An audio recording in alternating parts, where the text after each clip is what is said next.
Thanks so much for joining us today. This is exciting because this is the first time Jake is live here together with me, which is really exciting. And we are joined today by Troy Pearson with the Positive Coaching Alliance, which we're so happy to have the opportunity to speak with you to really kind of open the conversation on something that's super important as a parent and as somebody thinking about sort of the culture that our kids grow up in and how we impact that too. So yeah, thank you. Thanks for Appreciate being here with us. Right. Yeah. Could you share a little bit with us just in terms of like how the organization actually got started, what the overarching mission is, all that kind of good stuff? Yeah, Positive Coaching Alliance as a movement, if you will, was started in 1998 by Jim Thompson, who is a Fargo native and did some student teaching in St. Paul, and so there's that local Midwest tie. Yeah. But then he went out to Stanford to kind of do some graduate work, and it was out there that his younger kids were starting to participate in sports. Okay. And so as they were experiencing what they were experiencing, he's right along with them and said there's got to be something more than, at their young age, this, win at all cost mentality that their coaches were portraying. And so being a researcher that he is, and he just started looking in, there's nothing really for him to grab onto at that time, 1998. So he started. Cool. Yeah. When you think about, and you sort of allude to this, sort of how this even started, there is this cultural shift from youth sports as youth sports, and there's been a real shift to them like they're professional sports. I mean, these kids have hundreds, thousands of dollars in equipment. They have thousands of dollars in training. I mean, it is like a full-blown industry, let alone what the culture is around the style of coaching and all that kind of stuff. So that shift is, as a parent, kind of frightening to watch. But how does the Positive Coaching Alliance kind of address that shift in culture? Yeah, the word you just finished there with is a big part of what we try to talk to different levels about, whether it's coaches or parents, is what is your culture? Mm-hmm. There's very few things that you can control once the games are being played.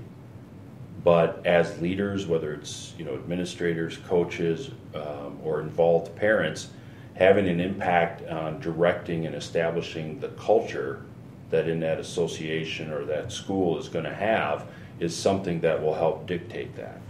And so, I use the example of I grew up in my home. That was my culture. Mm-hmm. Culture basically how we do things here. Right. Not is or there, my kids are in bed at 9:30 on a school night. It doesn't matter if the neighbors let their kids stay up till 11. Yeah. So on and so forth. But even within that culture in your house, using that example, your kids will challenge it. Sure. Why do we have to stay up till 9:30? Yeah. But being able to be on the same page as a leadership, as a school, as a association, to be able to say this is what we're going to focus on.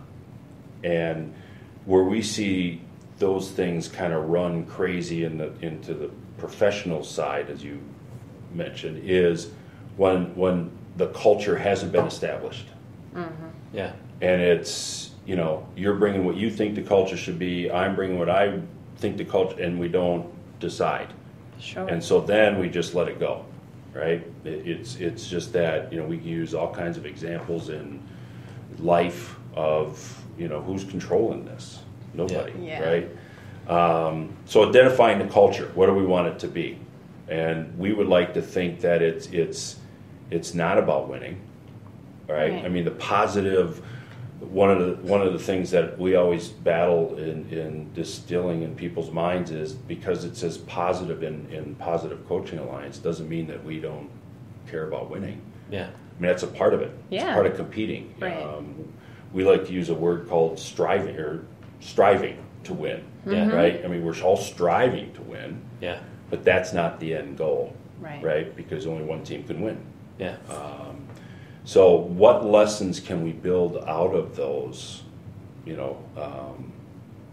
winning or losing, or the whole point is the approach within our culture, we hope, is that you're establishing people to grow, young people to grow in areas other than the skills you're trying to teach them on the ice, Right. on the field, on the court. So in a long way to answer your question, that is to keep, how do we stay away from that and keep it as, it's a sport, it's to have fun. I believe that starts with establishing what is our priorities within our culture. Sure. And one thing with that too, so if you're going into an organization or like a youth association or whatever it is, are those meetings with the coaches, the parents, everybody that's involved? Because you can kind of see sometimes there's disconnect there where you might, as a coach, you might tell a kid or your team one thing, but then they go home and they hear something else. Yeah. So it's hard to have a culture if, that whole community isn't on board. Well, and that's a great point, because it's within the Positive Coaching Alliance, we see the biggest effect, let's just say youth association, right? When they are having the same discussions, workshops with the parents, the coaches, and the athletes, right? So to your point, we're all hearing the same message. So when I talk with a parent group, I'll say, this is what your homework assignment is. Yeah. This is what you can go, you're going to go home and talk about your priorities on what you want to accomplish this year with your kids, right? Hear what their priorities are, and we give them a list to choose from, right? And we always gravitate to one of your top three sure should be having fun. Yeah. Right? I mean, that's lost. It's, really lost. Because if you win, you have fun. Yeah. Right. Or if I'm playing the position I want to play, I'm having fun. Or if I'm the leading scorer, I'm having fun. But to be able to have that dialogue between the parent and the kid, because most of the time the parent will have different priorities than the kid. Yeah. But it also helps the parent then to be able to say, oh, this is where my kid is at. Now, I can't tell him he's wrong, but I want to help shape that. Yeah. Or vice versa.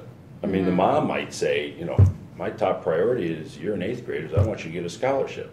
Yeah. Well, okay. Meanwhile, the kid is saying, my biggest priority is to be with my friends, have fun, and stay active. Yeah. Totally.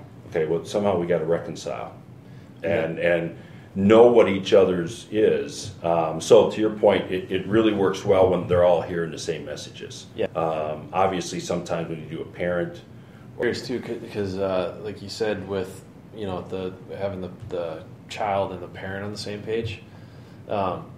With your experience, have you seen, is that a hard conversation for a kid to have with mom and dad, as far as what if at a high school level that is his or her motivation of, I just like being with this group of people, competing during the games, but have no desire of doing anything after that? I could see that being a hard conversation to have for a young kid to have with a mom and dad that maybe think something else. Typically, and everybody's going to be different, but you're exactly right, and you're not going to see the young person, whether it's high school or younger, initiate that conversation with mom and dad. Yeah. I mean, I can't think of a time that I ever talked to my mom and dad about their behavior. Yeah. Sure. Or their philosophy. Why Sure. are you spending $6 on a cup of coffee? I mean, a kid's not going to question that. Right. Meanwhile, you say I can't get. No, so our whole hope and our focus is to get to more of the coaches, more of the parents, so that they are hearing this message and they are taking the lead on that. Yeah. Right? Yeah. To have that discussion. And I always say with the parents, especially younger age, start that discussion now. Yeah. Right? Because by the time they get into high school, let's just take sports away. Your kids aren't freely having conversations with mom and dad unless they need something. Yeah. Sure. Or unless mom and dad are quizzing them. How'd your day go? Where are you going?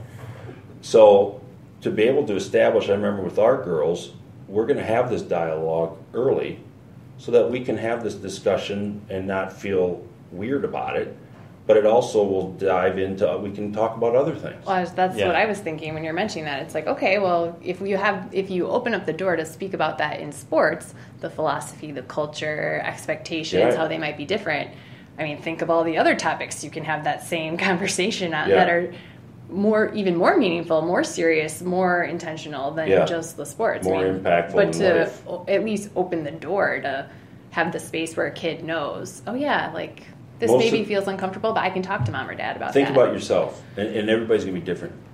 Did you, every issue, not just say every issue, but major issues you had in your life growing up, did you sit down and talk with mom and dad about it? A lot of times you go to your friends once you're older. Right, right. And even if mom and dad ask, you just think it's awkward because we've never talked about that before. Now you want to talk about my boyfriend. Yeah. Right? But to your point, Nicole, if we talk about sport, there's that trust factor that we can build in each other in our relationship that goes beyond sport to say we can have this open dialogue and be honest with each other. Right. I mean, that's in the positive line. I mean, I'll even say to parents, you want to start that because what if your kid starts going with the wrong crowd? Right. Yeah. Starts doing things, ingesting things in their body they shouldn't. Keep pushing further and further away. And make the distance, right? Yeah. One thing that I love that the Positive Coaching Alliance refers to as in terms of the culture of the sport is as a development zone. And can you speak to that a little bit? Because I just think it's a really important way to shift the thinking of what youth sports even has to offer. Yeah, the development zone that Jim Thompson and our team, developed years ago kind of encompasses the curriculum, if you will, that we have for leaders, coaches, parents, students, and the different levels in each of those curriculums. And it all kind of points to the philosophy of building, developing better people, better athletes, better people, right? So if that's the focus, then we're going to develop things that can help support that or advance that. So the development zone, for example, there's principles within each that are kind of core principles that Positive Coaching Alliance has. And when I say each, I mean for players, for coaches, for parents, for leaders. And the first one in a nutshell is just an acronym called the ELM Tree of Mastery. So ELM, right? We talked about it at the start. It's a win at all costs. Winning's the only thing that matters. So we want parents, we want kids, coaches to kind of say, hey, let's strive to win. But the focus should be at any level, right? That's an amateur level for sure. The focus shouldn't be the result. It should be the effort. Yeah. What are you giving? I mean, and that, to me, that translates even into school, into the classroom. Everywhere. Right? Real life as an adult, yeah. even. I mean, your goal might be to get an A on the math test, but if you get a C, it's not the end of the world if you gave the effort. Yeah. I mean, I was fortunate enough to have, my dad was a teacher, right? And that was, their focus always with me was, hey, we know that, let's say math, for example, that's a struggle for you, right? So all we ask is that you put forth the effort. Yeah. That should be put forth. And the results will take care of themselves, right? And maybe the best result is a C+ for you. Yeah. Okay, we'll accept that. Yeah. And I think that models even into sports going, you didn't make the A team. You aren't a starter, but you gave the effort. Now, the interesting thing to me within the development zone, it's easy to just say that. And the word effort really kind of becomes a cliche. Yeah. I mean, Jake, it's coaching. How many times in practice you say, hey, good effort. Hey, just give a good effort today. Yeah. Well, what does that mean? So I always say to parents or to coaches, can you define effort? What does that mean? Because it's different for everybody else. Yeah. As a coach, you might just say, hey, having a sweaty head is effort. Okay, well then just run the kid for 2 hours till they sweat. But what is the effort? So the kid understands that's the development part. We're developing what's that word mean, right? Sure, giving it a context. Giving it a context. Yeah. Yeah.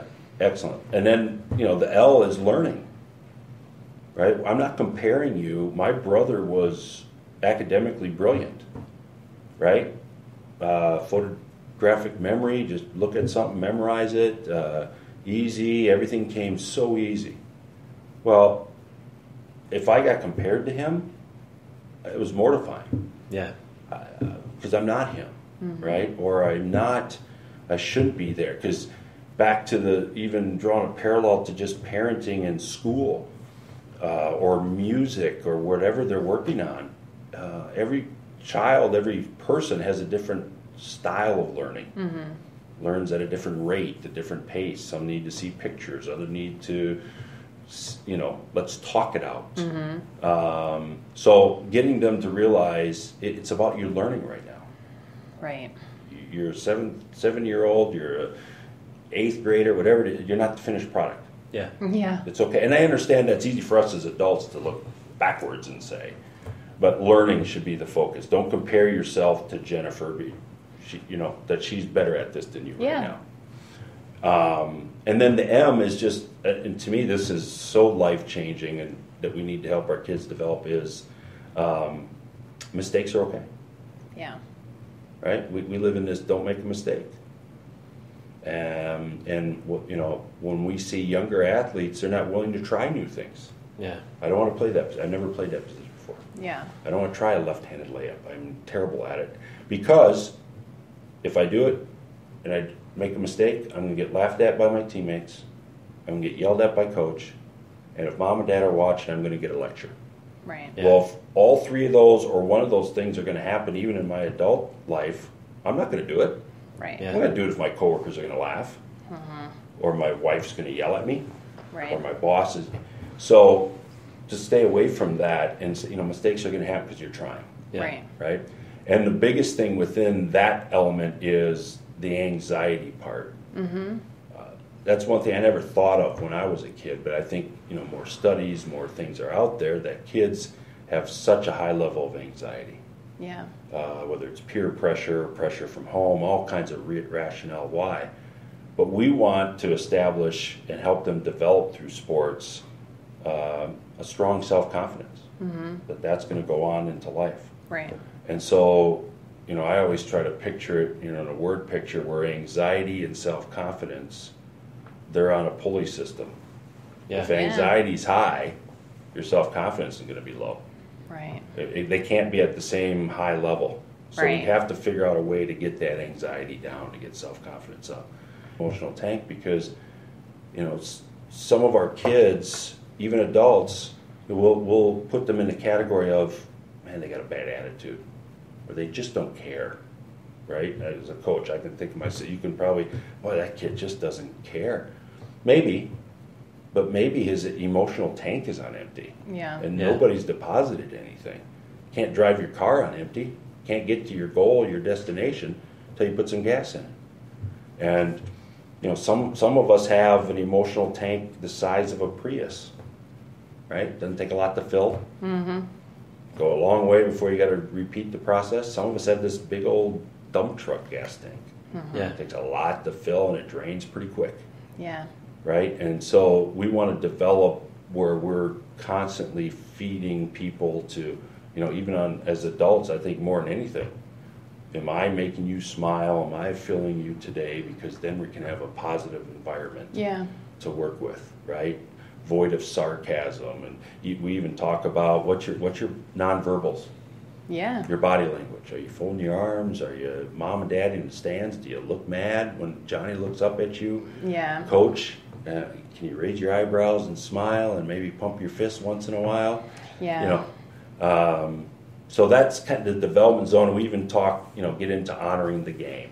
Yeah. How do we honor? So, sorry to ramble. No, but- that's all right. What's really interesting about that, I kind of had an emotional connection, which was interesting for me. But as a athlete myself, right? Like the way hearing you describe that is, sports should be a perfect place to teach kids and young people about like taking risk and making mistakes and things like that, because that is what helps you be successful as an adult.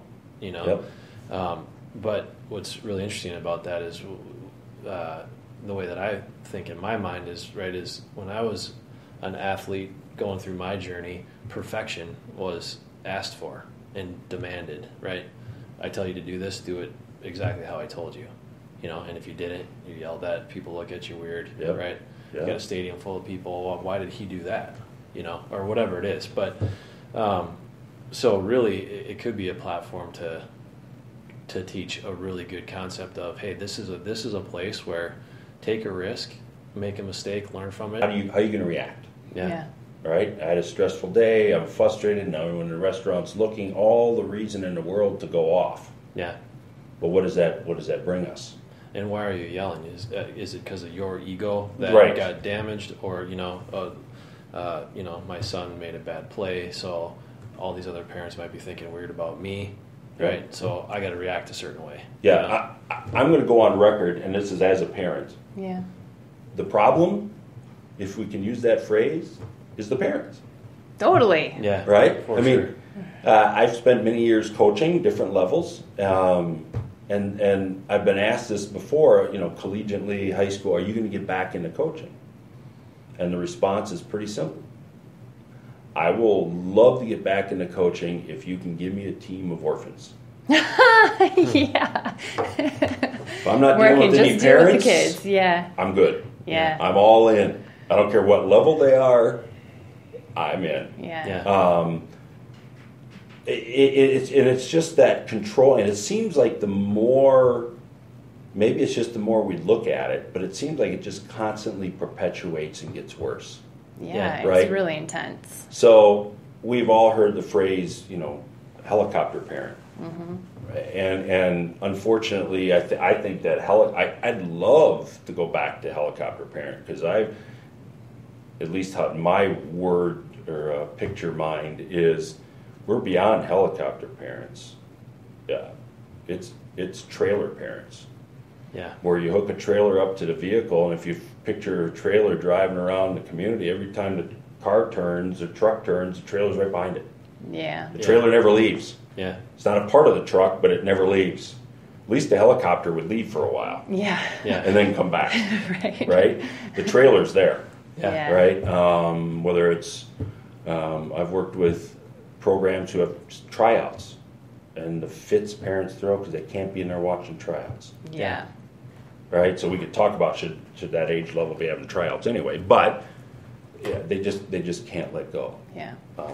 My wheels are kind of spinning right now from the things that you guys have been saying, because really, right, our whole mission with Villo is to look at the concepts of self-mastery, the ways that you become the best version of yourself, and how do we apply those in our marriages and families. And all of these things we're talking about, how do you go through your life without fear? Okay, well, fear is what makes the parent on the sideline scream their brains out because they're worried about a perception or, what other people might think, what their kid might be having happen with them. It's fear-based. We want to get out of fear. Okay, then you think about you're the kind of kid who doesn't make effort. Okay, well, now that child has a story that becomes part of what they tell themselves over and over again that isn't true and doesn't actually help them propel themselves forward, which is why it's been so important for us to open this conversation about how these things are in sports, because it is a very culturally accepted avenue to learn really important life skills, and the messages are getting all mixed up. So my mind is just in overdrive. What I think about too is, I think anybody that played sports, they've had that coach where like they want that person at their wedding. They still call them on a weekly, monthly basis to ask for their advice because that person had true impact on their life. Yeah. And that is what's so cool about team sports. If the culture and all that stuff is done right, the uniqueness of the individual makes the team good. Right. This player, this person does this really well, and it's complemented by this guy who's the exact opposite. But what's funny to me that if people thought about it that way, of if we have the right culture and we're teaching the team the right concepts and skills, right? Then the winning piece that everybody cares about that's a product of the process. It's a byproduct of You know, it, yeah. it's not the end all be all. It's just the product of what comes out when you focus on the right things. You know, and I think anybody could think that way because it's logical, right? But it's easy to fall back on the wins and losses because that's a measured thing. That's a common measure, outcome based. Yeah. You know, Right. same even in school. Yeah. Right. I personally struggle with that we have a gifted and talented section. Right. You know, some schools have gifted and talented. Not that, hey, yes, you are advanced in math school, but just the terminology Yeah. already separates. Well, I'm not gifted and talented. Yeah. Right. But it's that being able to, I phrase it like this, that athletics, sports, competition is really the test kitchen of life, Yeah. right? I mean, I can't think of any other activity, it's not degrading any other activity, but than sport or competition, that where you're going to get tested in every element that is in adulthood. Yeah. Right? So commitment, dedication, supporting a teammate, working with someone you don't like, you know, not getting a job, losing, defeat. I mean, you could just, the list goes on, that's life Yeah. as an adult. And so I way beyond sports is how do we help our young athletes, again, they're Both Troy and Jake, you guys have both alluded to this, but it's something I would love to talk about, which is that that purpose element. And as Jake then mentioned, in addition to that, the element of we each bring something unique, and that is what is to be celebrated.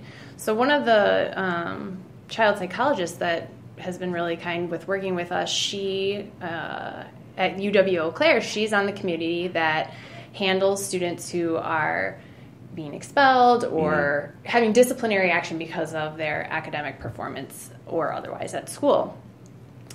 And her point has been over and over that when these kids come to college and they have either been the basketball superstar or they've been the academic superstar or they've, you know, it's always been like your whole life is this, you're good at this, and that's what you do. Mm-hmm. And then they get to college and that is no longer a part of their existence and they literally fall apart at the seams. And these are high-level achieving individuals. And so I think that purpose component is so important. I mean, I never even thought about purpose until I was an adult. Mm-hmm. But those unique qualities that make us successful in life in a way that's meaningful to us, but that can be cultivated through sports. So I'd love to hear kind of your thoughts on that. I'm not going to have the PhD level that your child psychologist, but to me, the process is going to be obviously different for everybody, but to me, does the process define who you are? And what I mean by that is the result of the process a win, a loss, newspaper clippings, social media likes, awards? If that is your definition, I mean, I think it's important early to identify what is the purpose. Mm-hmm. Yeah. I mean, it could just be as simple as I want to keep myself busy and out of trouble, so I play the sport. Yeah. Okay. Well, then that goes back to that conversation with mom or dad or, guardian of saying, what do we want to get out of this, right? Be open and dialogue with it. Mm-hmm. Because if you start doing that, I don't think, who knows, but I'd be interested in a study that said people who had those conversations early about what is our purpose, what is our goal for participating, would not be those college-age athletes who are now at a loss for their identity. Right. Because they're not competing. All right, we talked about this to keep it, right? I think there's all kinds of other examples. I mean, people will argue, do we talk about the effects of smoking to kids? Because that brings more attention to them. So then do we talk about certain whatever because we don't want them to think about it. But I think we have to talk about it because it's a reality, right. Whether it's smoking or, underage drinking or whatever the social issues are. This is, to me, in that category of let's talk about what the process should be, right? Yeah. What outcome are we looking for? Now, that's going to change each year, right? At some point, Jake, you're like, hey, this could be a career. Yeah. All right, so now it's a different talk. Yeah. Now it's a different talk. Yeah. But if we don't have that conversation every year, we don't know when things change, right? So it's even with our child of, we didn't know you are now, being tempted or drawn to try drugs. Right. Because we didn't talk about it. But that's a part of the process that we want to talk through. So I would even, for me, at the college level, when I was coaching at the college level, it was helping them as well to define why we're playing at that level. We're still here, and it's different. I mean, if you're a scholarship player, you have some other views as a, Division III college player who I'm playing for different reasons besides a future in it. Yeah.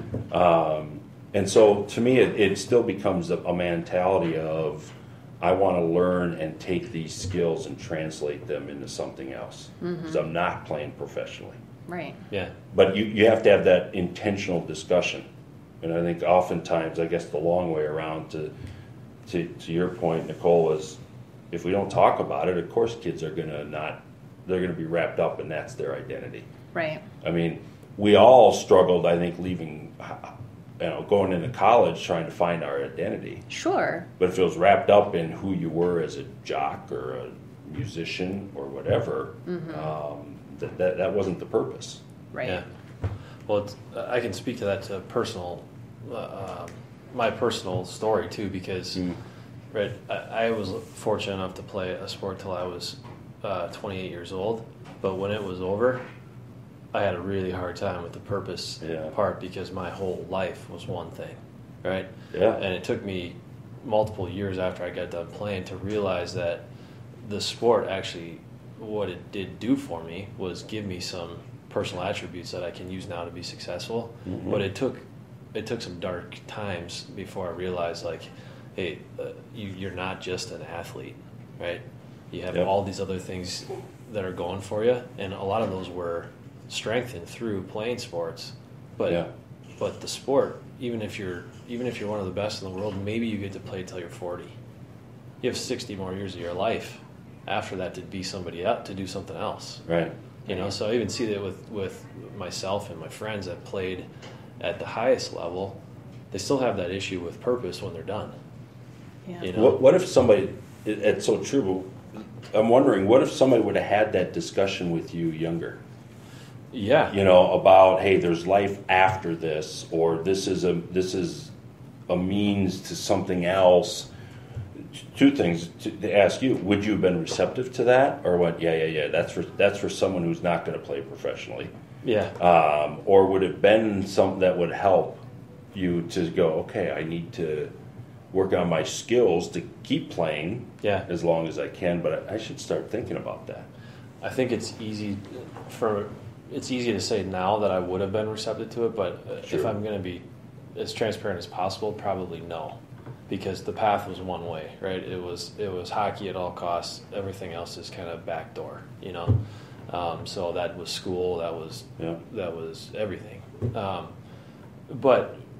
But I think that's where the some of the relationships you have with coaches or other teammates or the culture piece, right? Of if there was people dripping on you though as you were going, you would remember that stuff. The second that the door gets slammed in your face and it's over, if there was circumstances that happened where you're like, oh, I wonder, that's why that coach was saying that to me, or that's why so and so teammate was talking to me that way. Now it makes sense, right?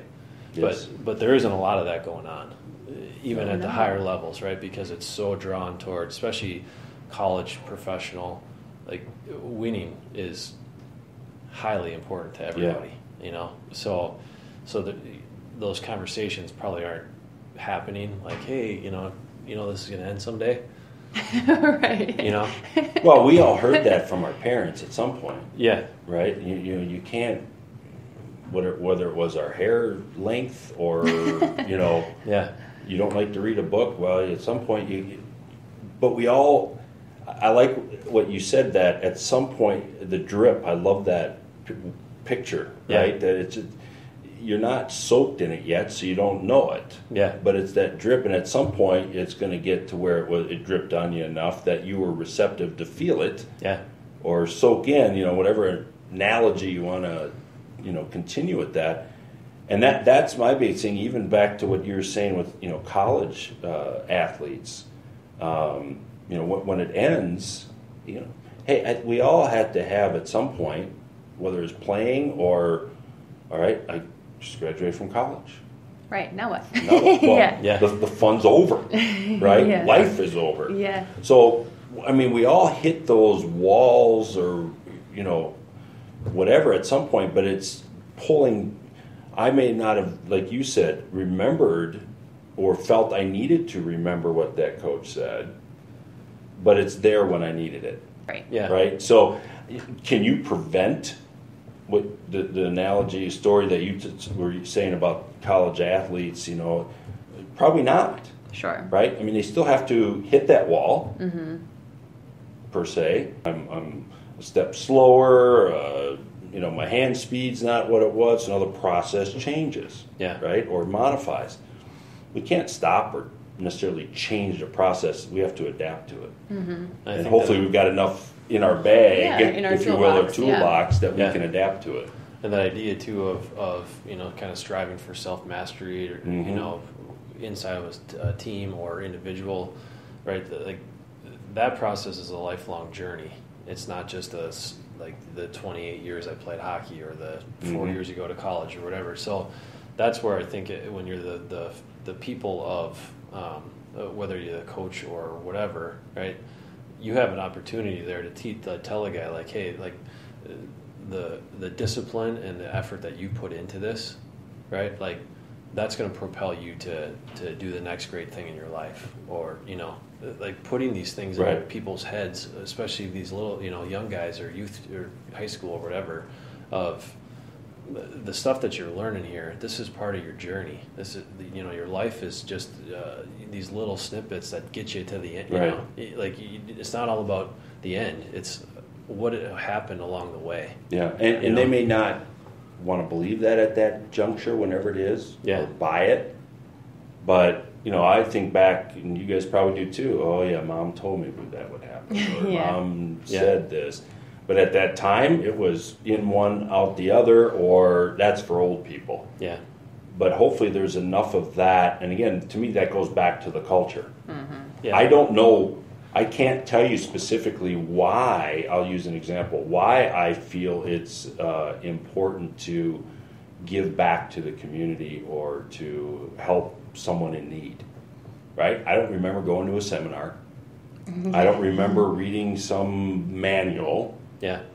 But it was a part of the culture that it was a constant. I love what you said, Jake, a constant drip. Yeah. That when I needed to put all that together as an adult, and I say even for young athletes, when they need, if we're giving them all these tools, Nicole, to that toolbox analogy, at some point they'll know when to need it. Yeah. Yeah. Or it just becomes a part of the thing about establishing a culture. Is it's not just for what you do right now, but it's to help extend your reach.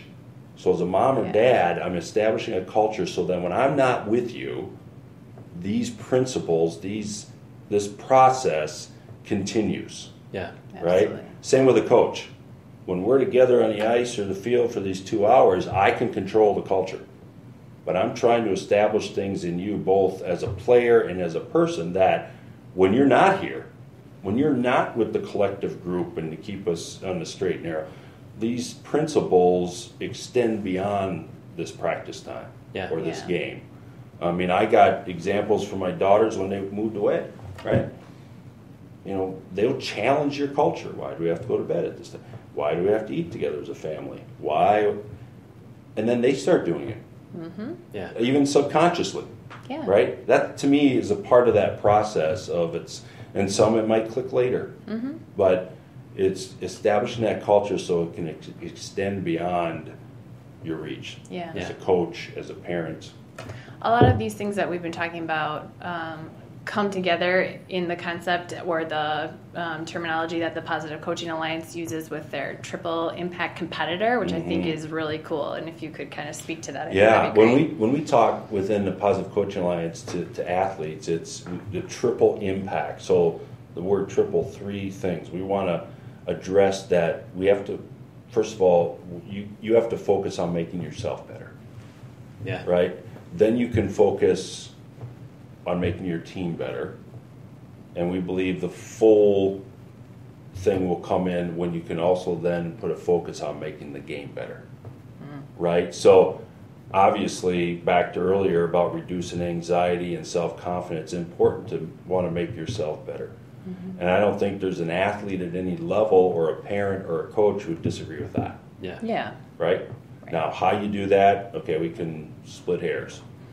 But it's those other two elements, those other two principles or areas of making your team better that I think that's where we that phases out. Yeah. Right? I mean, we're only as good as our weakest link. Okay, so what are we doing to support that? Right? Not to say that we can't spend or shouldn't spend more time on making yourself better. That's an important element, not just on the court, on the ice, on the field with skill development, but what are we learning? Yeah. Right? And so when we talk with athletes, it's not just, we don't talk skill development.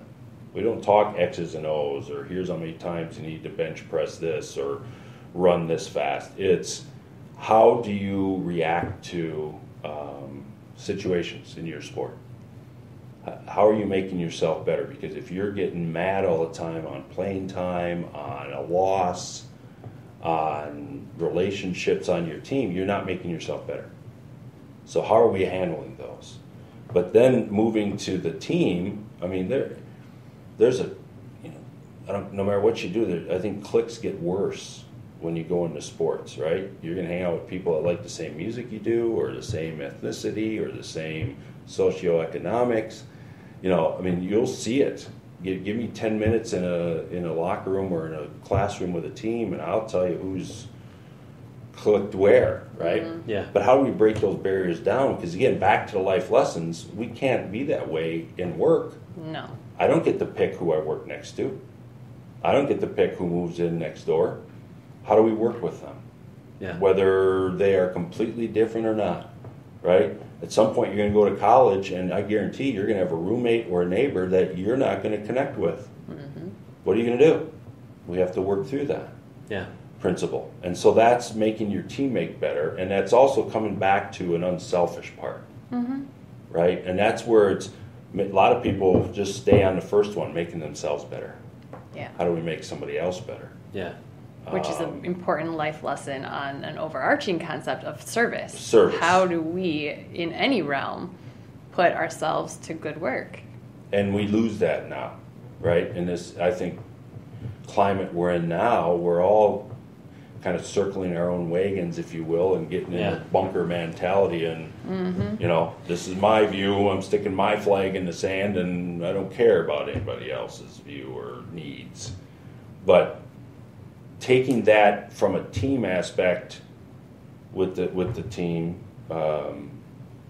translates into a work environment, but you're right, a community, a society. The golden rule is involved. How do you want to be treated, right? And what happens there is we spend a lot of time talking about filling each other's emotional tanks because we drain each other's emotional tanks without even knowing it. Yeah. Right? So how do we collectively focus on filling each other's? Because if I'm going to focus on filling your emotional tank, even though if you and I don't get along, you took my playing time, whatever, that I should have animosity. If I focus on that, man, we're going to have a better relationship. And we didn't really talk about a relationship. Yeah. Right. I just met your needs. And you fill your own tank in the process. That's exactly right. Yeah. You fill your own tank because you feel good. Yeah. And then the second part of honoring the game, I think we see it, even on a professional level. We're not respecting the game, as it will. Two points there. One, we'll cheat the game, meaning working to get better, honoring, the rules of the game, rules of the association, rules of the school, even parents, I mean, hey, you don't have to do that. I'll talk to the coach or whatever. Well, that translates into life. Yeah. Right? I mean, I take the shortcut. Yeah. But it's that element of the rule part, but it's also, to me, the bigger picture is authority. Right? There's an authority part of the game.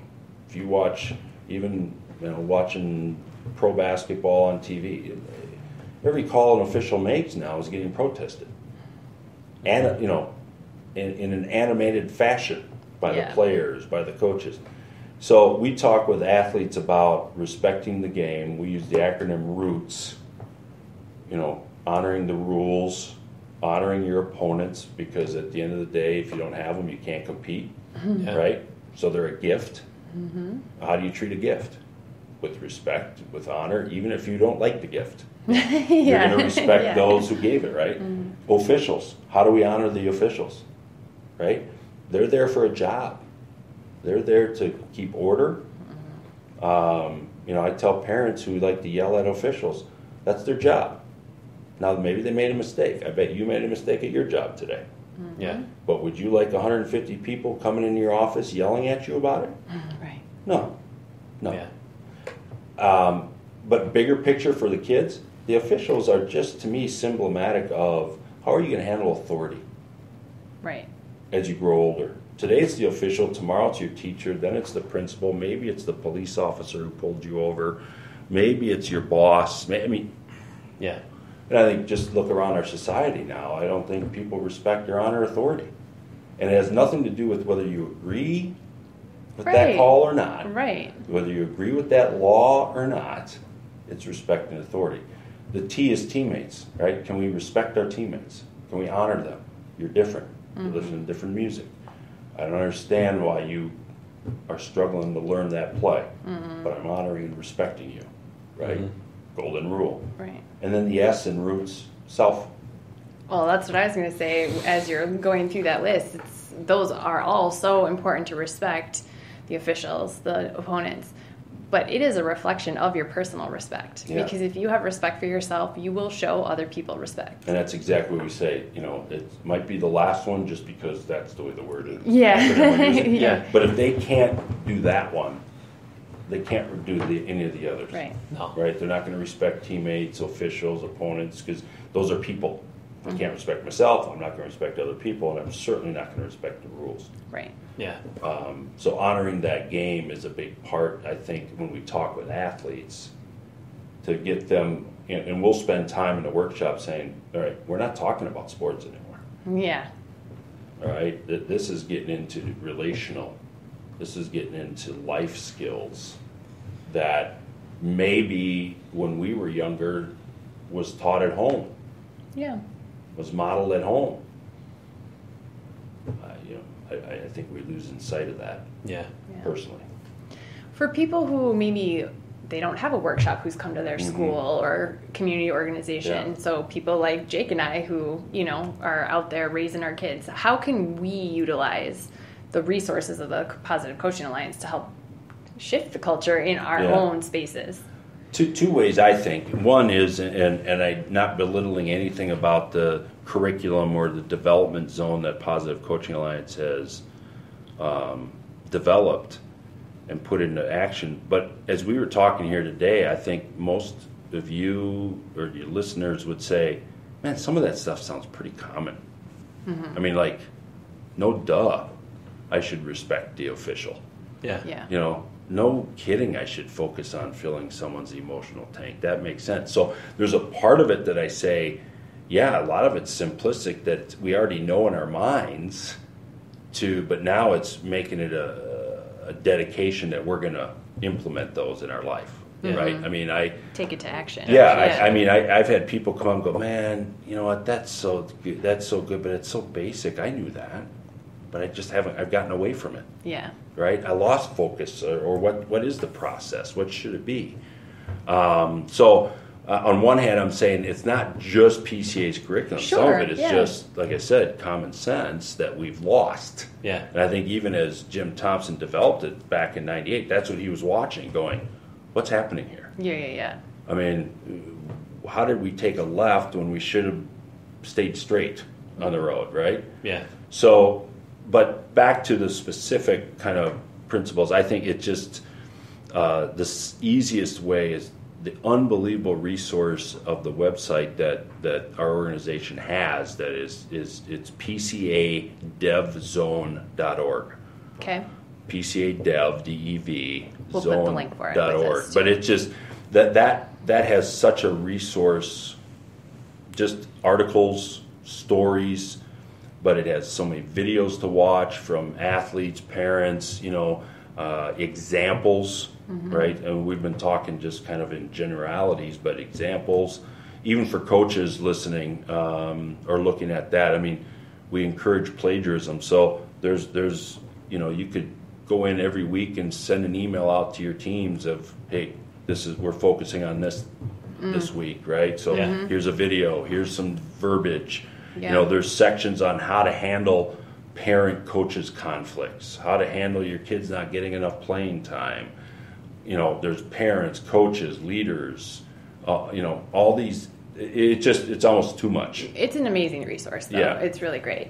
And, yeah, I just am so grateful for the chance to kind of open up the conversation because it's really super necessary. I mean, I sit at my 5th grade son's basketball game, and my heart Yes. is just practically pounding out of my chest because one thing I always say in all realms is if this is how someone treats their kid in public, imagine what it's like at home. Yeah. And I sit there just going, oh my gosh, these poor 10-year-olds. And this is what life is for them in public. What is it like in private? Right. And the just necessary shift in culture, how we think about youth sports, what it offers to our kids. I mean, Jake and I were really fortunate to learn a lot of really amazing things from sports. We learned some hard lessons too that Sure. require some overcoming. But in general, it was just different than it is now. So it's time to get back. One thing too, I wanted to ask you too, just in the light of the great part about sports, right, is what the positive that can come from it. Mhm. So if you were sitting down with a mom and dad and their son or daughter, what would you say to them as far as like, here's a great way to make sport a positive thing for your relationship, for your kid, for you guys?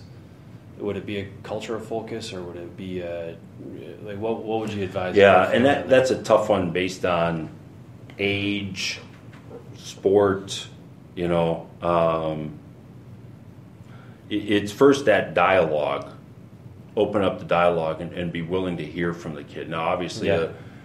a 7-year-old may not know what to say. What do you want to get out of this year? I don't know. Yeah. But the beauty is if they say, oh, well, Spencer's my favorite friend and he's on the team, you know where they stand. Right. It's not the answer you're expecting, that's but exactly where I was going. Yeah. So if that's what they say, I'd want to hang out with my friends. I mean, we Yeah. talk about that with parents. We put up a list of 20 things, and one of it is hang out with friends. If that's their priority, it might be fingernails on a chalkboard to you because you were hoping to hear, I really want to get better as a player so someday I can make the varsity and start. yeah. Right? That's what we're thinking. Yeah. To accept where they're at, right? Because we get into this push, right, where we sell our family to traveling, Oh my whatever, gosh. right, to the Yes. point where, that's where I even talk with friends of mine who are college coaches and varsity high school coaches going, the parents, all I hear is we put a lot of investment into his development. Right. Which was their choice. Which was your choice, but the word development, you just were focusing on the ice. Yeah. Yeah. You were just focusing on the court. No, you didn't spend any time in development. Yeah. If this is the conversation we're having. So back to Jake, what you're saying, to me it would be find out what they want. Back to that conversation because it's going to change. Yeah. I mean, the next year it might be, Spencer quit, he's playing band, but I still want to play, and now here's my reason.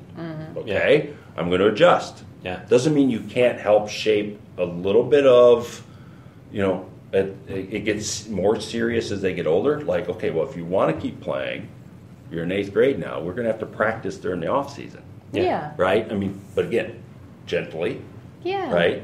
But I think the biggest part that I would say to anybody and I said this last night to a group of high school coaches, if you're not making it fun, if you're not making it enjoyable, not just for the kid, but for you as a family, then I think we need to reevaluate what we're doing. Mm-hmm. For sure. Right? I mean, now I understand. Every kid, every family might have a different definition of fun.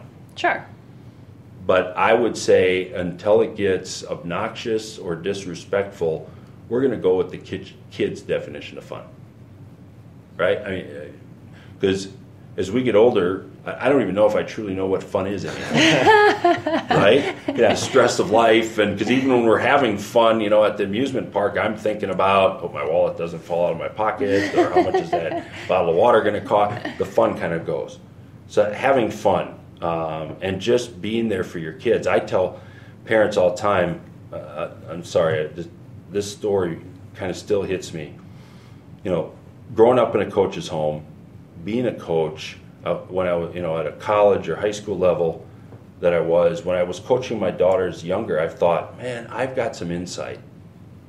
I know some things that most kids, their parents don't know, right? Like if you're in finance, so your kids are going to know more and have an inside track to learn about finance. Yeah. Right? Your husband's a doctor, so medicine and that's going to be pervasive to your house.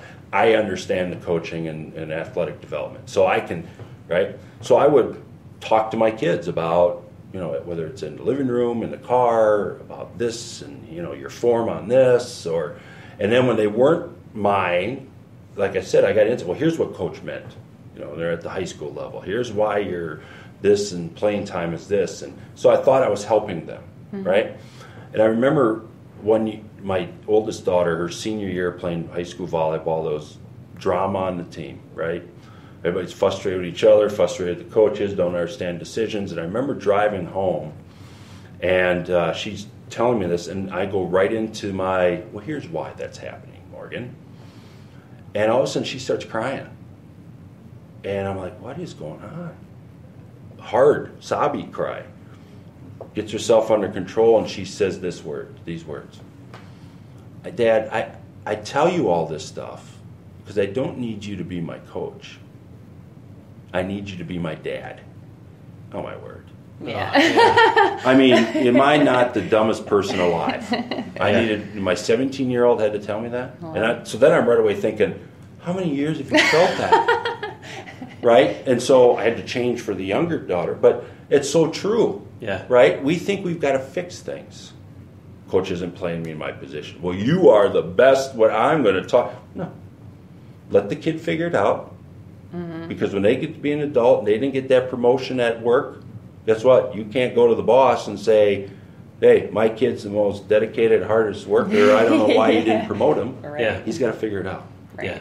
And so the phrase I always tell parents is the biggest thing if you can focus on not being a car coach. So if you think about that concept, whether you're actually coaching even if you're coaching their team and you get in a car after practice, you're not the coach. They don't see you as the coach. Yeah. Your dad. Right. Your mom. Now, if they get home and say, hey, can you help me with? Yeah. Different. Yeah. Right? Shift the gears. Right? Don't be a car coach. Be mom and dad. And so even if you're not the coach, you're sitting there, well, hey, I watched this. How come you guys ran that play? How come he didn't have Jennifer in at the last minute? That's dumb. No. Yeah. And if they even want to talk about it, you say, let's wait. Yeah. Let's talk about tomorrow.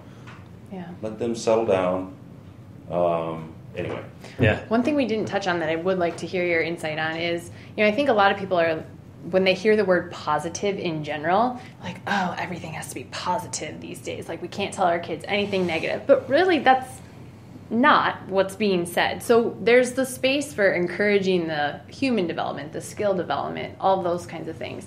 But certainly there's going to be times along the road where there's a correction to be made Mm-hmm. or a skill to fix or help with. Yeah. How do you still get to that No, avenue? that's great. Because I think people, you're right, they take the word positive and they go, all right, everything is unicorns and rainbows. Yeah, they look Right. like it's soft. Right. Yeah. That means you're giving an 8-foot participation trophy to the kindergartner, and you're having M&Ms and Yeah. whatever after every time out. Yeah. Right. To me, and within Positive Coaching Alliance, it comes down to being the simplistic part is there's enough negative going on. Right. Yeah. Right? So whether you turn on the news, if you haven't ridden the bus in the morning with your kid, I mean, in 2 minutes you're going to be appalled at what is being said and the negativity on the bus. Yeah. Probably in your child's classroom. Mm-hmm. They're between not just the students, but even the teacher may be using the sarcasm to the point where it's degrading. Okay, so there's enough. You might have filled, back to the emotional tank discussion you might have filled your child's emotional tank overflowing in the morning. Mm-hmm. Right? By 10 o'clock in the morning, it's empty. Yeah. Who's filling it after that? Right? So I think, life itself, I'm sorry, if you just take it at its face value, it's probably not positive. Right? I mean, someone cut you off on the way to work, you're getting an accident. We have to look for positive things. Yeah. It should be natural. Yeah, but Right? it's not. It's Our not. human tendency is not. No, our human tendency is to say, woe is me. Yeah. Yeah. Right? Why is this happening? Home, back to the culture part. Doesn't mean that I'm not going to correct you on things. Sure. Right? But this is a safe place. Yeah. That we can, one, talk, and two, they aren't going to understand the emotional tank. They aren't going to understand the laws of this or that. But they know that they feel good when they're at home. Right. They're Yeah. hearing good things from mom and dad. Now, again, I'm not saying you say, I told him he's the best player on his team. He's way better than everybody else. No, that's positive, but that's still degrading somebody else. Right. Right? So there's a study at the University of Washington that talked about, and the phrase we use in Positive Coaching Alliance is a magic ratio. Yes. And so people get all hung up on it, but the studies show that if I give you 5 positive feedbacks, could be verbal, could be nonverbal, that you are more receptive to the one criticism when I give it. Yeah. Right? So a 5-to-1 ratio. Yeah. Now that doesn't mean you have to, coaches will look at me and go, I can't give 5 before the 1, right? And it's not all verbal. Right. It's a high five. It's a high five. Can we smile? Yeah. Yeah. Right? Can we listen? Even if Johnny's telling you for the 5th time what happened at lunch when, Sam snorted milk through his nose, and Yeah. you've heard it 5 times. Listen. Yeah. Listen again. Yeah. Right? Because even as we get older, I think about my bosses through life. The ones who would tell me positive things about what I'm doing, specific. Yeah. I was willing to hear a criticism. Yeah. Yeah. But the one who continually just only pointed out things that were wrong, okay, you're not motivating me to do anything. Right. So you're draining my emotional tank. Mm-hmm. So I guess what I'm saying is, from your standpoint of the word positive, I could go all kinds of quote all kinds of studies, and you guys could too as well, that positive environments generate and create positive outcomes. Absolutely. Right? Negative, it's just the opposite. And so there alone, I'd say, why would we not want to be intentional? Even though, as you said earlier, our human nature is to gravitate to the negative, the sarcastic. Mm-hmm. So we have to Fight against it. Fight against it. Yeah. And sometimes as a parent, as a coach, you're fighting against it for 10 players. Yeah. Right. And they're 2 guardians, right? So now it's 30 people you're fighting for or whatever against that. And not them itself, but that. And so, thinking about, it's not just doing things, I only can say and do positives. No, there's a balance.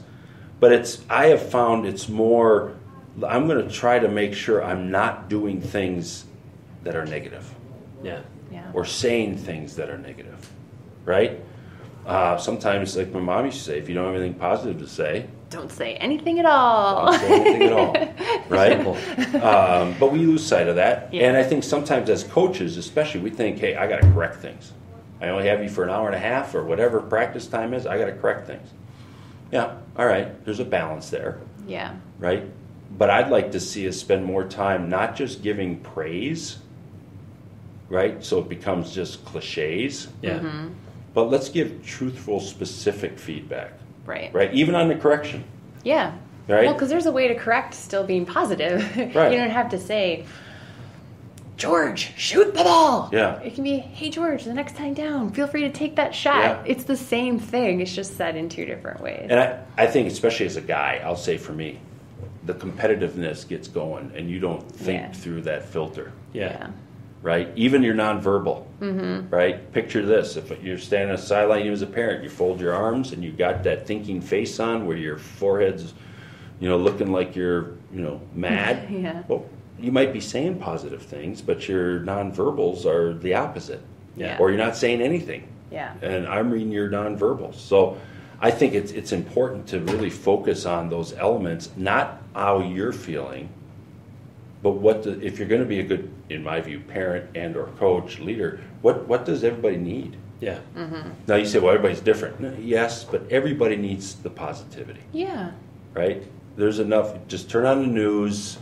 If you want negativity, just turn on the news, Yeah. right?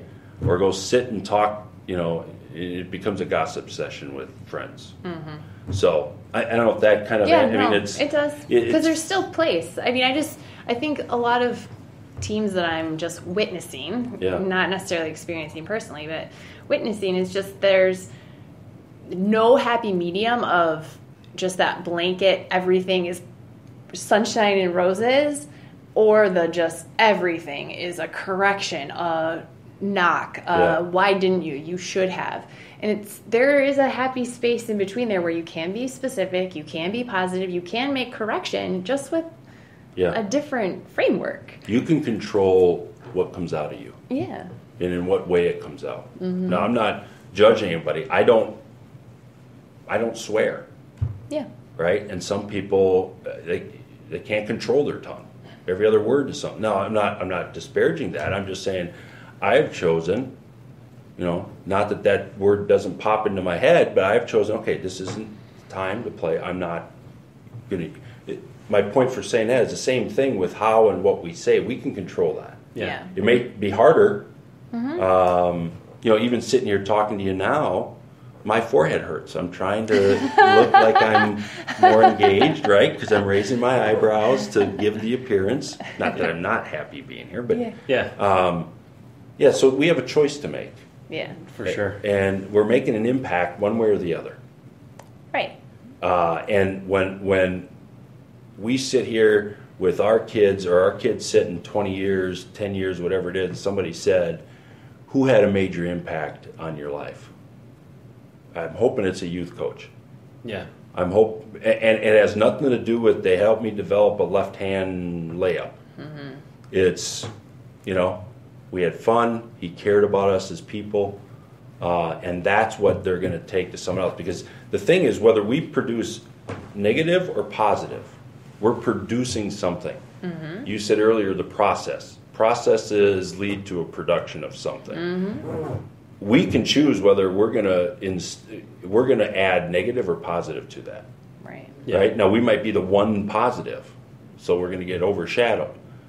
But if the room is dark and there's one little match that's lit, that light is bright. pretty bright. Yeah. And that's what people are going to remember. Right. And that's what I want. Herm Edwards, who's on our advisory council, played in the NFL, coached in the NFL, now the head coach at Arizona State football. He phrased it like this: at the end of your life, there's going to be a book written about your life. What's it going to say? Is it going to say you made a difference in a positive way? Or is it going to be a bunch of curse words in the book because of how you treated others? Yeah. And, you're either depositing or you're withdrawing. Totally.